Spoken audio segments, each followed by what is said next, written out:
The Vegan Vloggers, a perfect life that ended in a bloody kitchen.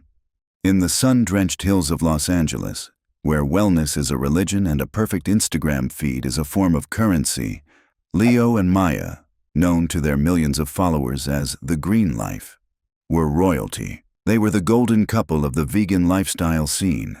Their lives a curated stream of organic recipes, yoga at sunrise, and declarations of mindful living. Their message was one of harmony, with the planet and with each other.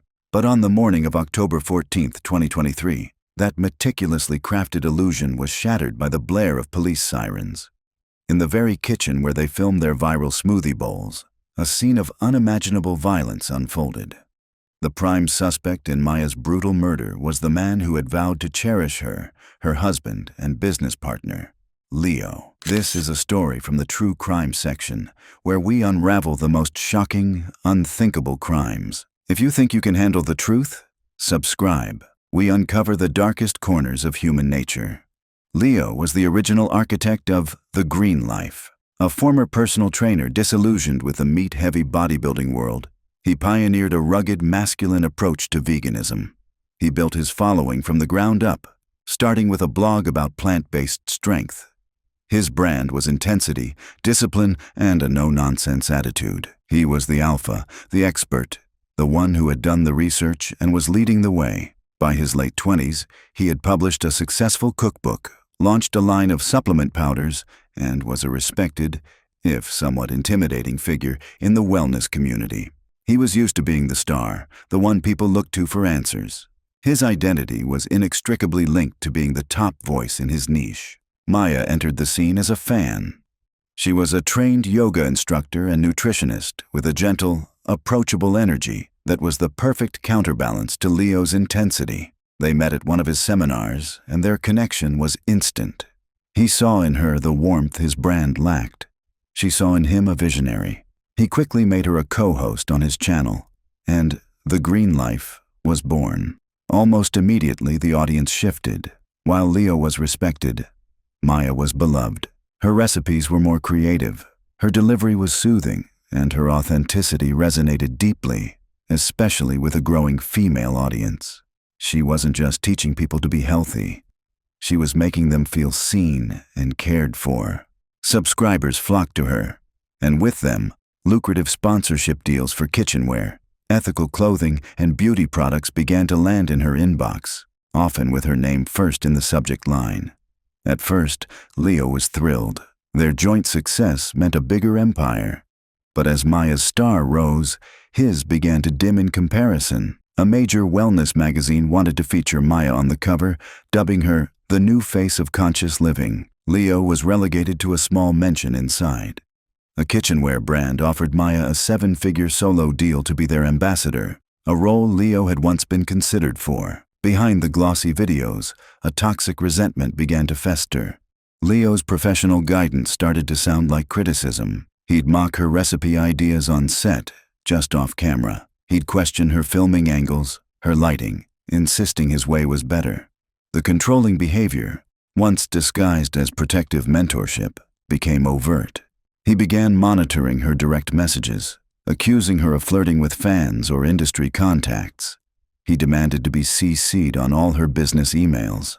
In videos, his arm around her shoulder began to look less like an embrace and more like a restraint. Followers started commenting, "Is Leo okay? He seems angry." But most dismissed it as a bad day, never imagining the tension boiling behind the scenes. Maya, a peacemaker by nature, tried to appease him. She gave him top billing in video titles, constantly praised his original vision, and turned down opportunities that weren't offered to them as a pair. But it was never enough. The balance of power had irreversibly shifted, and Leo could not accept it. The breaking point was a cookbook deal. A prestigious publisher approached Maya to write a solo cookbook, Maya's Kitchen Plant-Based Comfort. It was her dream project, a chance to finally have something that was entirely her own. When she told Leo, he erupted. He saw it as the ultimate betrayal, a public declaration that she no longer needed him. The days leading up to October 14th were filled with icy silences and explosive arguments.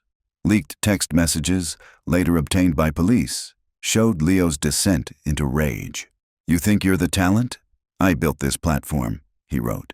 "If you sign that contract, you'll regret it. I'll make sure everyone sees the real, ungrateful you." On the night of October 13th, they filmed a video for a new pumpkin spice latte recipe. Followers noticed Maya's smile didn't reach her eyes. In the background, a beautiful hand-thrown ceramic bowl, a gift from a potter who adored Maya, sat on the counter. The next morning, the fight over the cookbook contract reached its violent climax. According to the prosecution, in the stark, white kitchen they had designed together, Leo's jealousy and rage finally boiled over. The argument turned physical. He grabbed the very ceramic bowl they had filmed with just hours before and bludgeoned his wife with it. The violence was frenzied, brutal, and utterly at odds with the peaceful philosophy they preached. Instead of calling for help, Leo's first instinct was to protect his brand. He tried to stage a burglary, haphazardly overturning chairs and scattering drawers. He claimed he had returned from an early morning hike to find the back door forced open and his wife dead. But his story was full of holes. The forced door showed signs of being broken from the inside. Neighbors' security cameras showed his car had never left the driveway that morning. Most damning of all, forensic evidence placed him at the center of the crime scene. His fingerprints were on the bloody bowl. There were spatters of Maya's blood on the clothes he claimed to have been hiking in. When police pulled his phone records, they found the threatening texts and searches for "how to clean blood from grout," made just minutes after the time of death. The image of the enlightened wellness guru crumbled, revealing a jealous, violent man, desperately trying to cover his tracks. The trial was swift. The evidence was overwhelming. Leo was convicted of first-degree murder and sentenced to life in prison without the possibility of parole.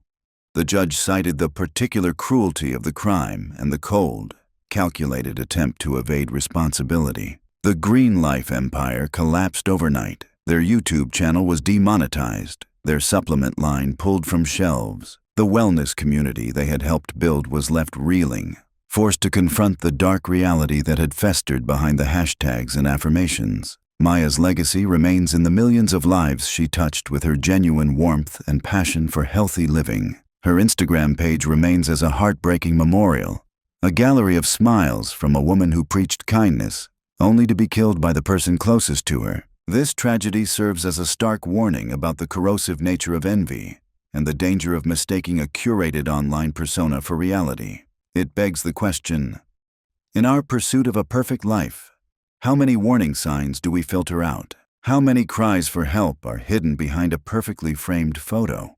Let us know in the comments, because sometimes the most beautiful gardens hide the most poisonous roots. Subscribe to our channel and hit the notification bell, because some stories are too horrific to forget.